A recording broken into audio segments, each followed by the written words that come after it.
ನಮ್ಮ ಜೊತೆಗೆ ಇದೀಗ ಕಾಪು ವಿಧಾನಸಭಾ ಕ್ಷೇತ್ರದ ಶಾಸಕರಾಗಿರ್ತಕ್ಕಂಥ ಗುರುಮೆ ಸುರೇಶ್ ಶೆಟ್ಟಿ ಅವರಿದ್ದಾರೆ. ಎಸ್ ಸುರೇಶ್ ಶೆಟ್ಟಿ ಅವರು, ಯಾವ ರೀತಿಯಾಗಿ ನಡೀತಾ ಇದೆ ಪಾದಯಾತ್ರೆ?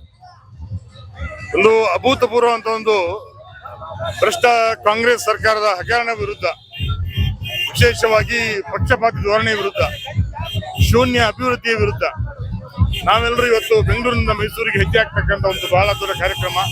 ನಮ್ಮ ಜೊತೆಗೆ ನಮ್ಮ ಮಾಜಿ ಶಾಸಕರ ಅಂತ ಲಾಲಾಜಿ ಮೆಣ್ಣನವರಿದ್ದಾರೆ. ಹಾಗೆ ನಮ್ಮ ಮಂಗಳೂರಿನ ನಮ್ಮ ಹಿರಿಯ ನೇತಾರಾಗಿದ್ದಂತ ಸುಲಜ್ಜನ ಭಟ್ ಅವರಿದ್ದಾರೆ. ಹಾಗೆ ಮಾದೇಬಿಟ್ಟು ಪ್ರಕಾಶ್ ಶೆಟ್ಟಿ ಅವರಿದ್ದಾರೆ, ಶರಣ್ ಅವರಿದ್ದಾರೆ. ಹೀಗೆ ನಮ್ಮ ಕಾಪು ಕ್ಷೇತ್ರದಿಂದ ನೂರಾರು ಸಂಖ್ಯೆಯ ಕಾರ್ಯಕರ್ತರು ಇಲ್ಲಿಗೆ ಹೆಜ್ಜೆಯನ್ನು ಹಾಕಿದ್ದಾರೆ. ಒಂದು ಬಹುಶಃ ಏನು ರಾಜಕೀಯದಲ್ಲಿ ಒಂದು ಸಜ್ಜನಿಕೆ ನಡೆಯಿತ್ತು, ಅದು ಈ ದಿನಗಳಲ್ಲಿ ಮಯ ಆಗ್ತಾ ಇದೆ. ಬರೇ ಪಕ್ಷಪಾತ ಧೋರಣೆ. ಒಬ್ಬ ಶಾಸಕನಾಗಿ ನಿಮ್ಗೆ ಹೇಳ್ತೇನೆ, ಶೂನ್ಯ ಅಭಿವೃದ್ಧಿ ಸರ್ಕಾರ ಅಂತ ಹೇಳ್ಬೋದು. 1.5 ವರ್ಷ ಆಗ್ತಾ ಬಂತು ಸರ್ಕಾರ ಈ ರಚನೆಯಾಗಿ.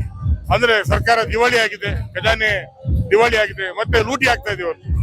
ಇವತ್ತು ವಾಲ್ಮೀಕಿ ಹಗರಣ ಇರ್ಬೋದು, ಯಾವ ಬಡ ಜನರ ನೋವು ಕಷ್ಟಗಳಿಗೆ ಅದು ಧ್ವನಿ ಆಗ್ಬೇಕಾಗಿತ್ತು, ಅದನ್ನ ಕೇವಲ ಒಬ್ಬ ವ್ಯಕ್ತಿ ನಾಗೇಂದ್ರ ಅಂತಕ್ಕಂಥ ಒಬ್ಬ ವ್ಯಕ್ತಿ ಇವತ್ತು ಅದನ್ನ ಅವರ ಇಡೀ ಕಾಂಗ್ರೆಸ್ ಸರ್ಕಾರ ಖಂಡಿತ ಒಂದು ಹೇಳ್ತೇನೆ.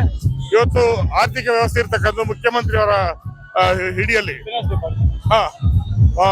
ಫೈನಾನ್ಸ್ ಡಿಪಾರ್ಟ್ಮೆಂಟ್ ಇರ್ತಕ್ಕಂಥ ಮುಖ್ಯಮಂತ್ರಿಯವರ ಒಂದು ಮುಷ್ಟಿಯಲ್ಲಿ, ಅವರ ಗಮನಕ್ಕೆ ಚೆಲ್ಲದೆ ಬರ್ಲಿಕ್ಕೆ ಸಾಧ್ಯವೇ ಇಲ್ಲ.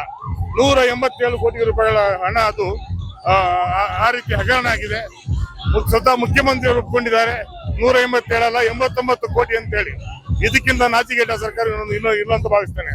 ಹಾಗೆ ಸುಮಾರು 4,000 ಕೋಟಿಗಳ ಹಗರಣ, ಮೈಸೂರಿನ ಮೂಢ ಹಗರಣ. ಅವರಿಗೆ ನಾಚಿಕೆ ಆಗ್ಬೇಕಾಗಿತ್ತು. ಯಾಕಂತ ಹೇಳಿದ್ರೆ ಇವತ್ತು ರಾಜಕಾರಣದ ಘನತೆ, ಗೌರವ, ಮೌಲ್ಯ ಕುಸಿದ ಇರತಕ್ಕಂಥ ಕಾಲಘಟ್ಟದಲ್ಲಿ ಅಂತ ಒಬ್ಬ ಹಿರಿಯ ರಾಜಕಾರಣಿ ಅದನ್ನು ಎತ್ತಿ ಹಿಡಿತಕ್ಕಂಥ ಕೆಲಸ ಮಾಡ್ಬೇಕಾಗಿತ್ತು. ಆದ್ರೆ ಇವತ್ತು ಅವ್ರು ಮಾಡ್ಲಿಲ್ಲ. ಹಾಗಾಗಿ ಅದೆಲ್ಲವನ್ನು ವಿರೋಧಿಸಿ ಇವತ್ತು ಒಂದು ಬೃಹತ್ ಪ್ರತಿಭಟನೆ ನಡೀತಾ ಇದೆ. ಬಿಜೆಪಿ ಮತ್ತು ಜೆಡಿಎಸ್ ಕಾರ್ಯಕರ್ತರು ಹೆಜ್ಜೆ ಆಗ್ತದೆ. ಧನ್ಯವಾದಗಳು ಸರ್. ನಿಖರ ಸುದ್ದಿ, ಸದಭಿರುಚಿಯ ಕಾರ್ಯಕ್ರಮ.